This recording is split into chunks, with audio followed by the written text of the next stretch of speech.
Pandian store serial இன்னைக்கான எபிசோடில் மீனா வந்து அவங்க ஆஃபீஸில் வந்து மயக்கம் போட்டு விழுந்துருவாங்க. கூட இருக்கிற ஸ்டாஃப் எல்லாருமே சேர்ந்து ஹாஸ்பிட்டல் கூட்டிகிட்டு போவாங்க. அடுத்த சீனில் குமாரவேலோட அப்பா வந்து தங்கமேலோட வீட்டுக்கு வந்திருப்பாங்க. அவங்க அம்மா அப்பா கிட்டே கேட்பாங்க, உங்கள் பொண்ணு சுடருக்கு வந்து என் பையனை கல்யாணம் பண்ணிக்க எனக்கு விருப்பம், உங்களுக்கு விருப்பமா அப்படின்னு சொல்லிட்டு அவங்களும் சரி ஓகே எங்களுக்கு விருப்பம் தான் அப்படிங்கிற மாதிரி சொல்லிடுவாங்க. கூடிய சீக்கிரம் கல்யாணம் பண்ணலாம் அப்படின்னு சொல்லிட்டு. இன்னொரு பக்கம் இந்த விஷயம் வந்து செந்திலுக்கு தெரிய வரும். மீனாவை ஹாஸ்பிட்டலில் பார்க்குறதுக்காக ஓடோடி வந்திருப்பார். உனக்கு எப்படி இருக்குன்னு சொல்லி கேட்கும்போது மீனா வந்து எந்தவித ரெஸ்பான்ஸுமே இல்லாமல் இருப்பாங்க.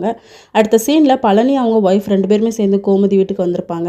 நீ வந்து அம்மா கூட சேர்ந்து பொண்ணு கேட்டு வந்தே தப்பு, உனக்கு ஒரு பொண்ணு இருந்தால் நீ அப்படி குமாருக்கு கட்டி கொடுப்பியா அப்படின்னு சொல்லி கேட்டால் நிச்சயமாக மாட்டேங்க்கா, நான் அம்மா தான் வர சொன்னாங்கக்கா, நான் என்ன பண்ண முடியும் அப்படின்னு சொல்லிட்டு இருக்கும்போது செந்தில் கால் பண்ணுவார்.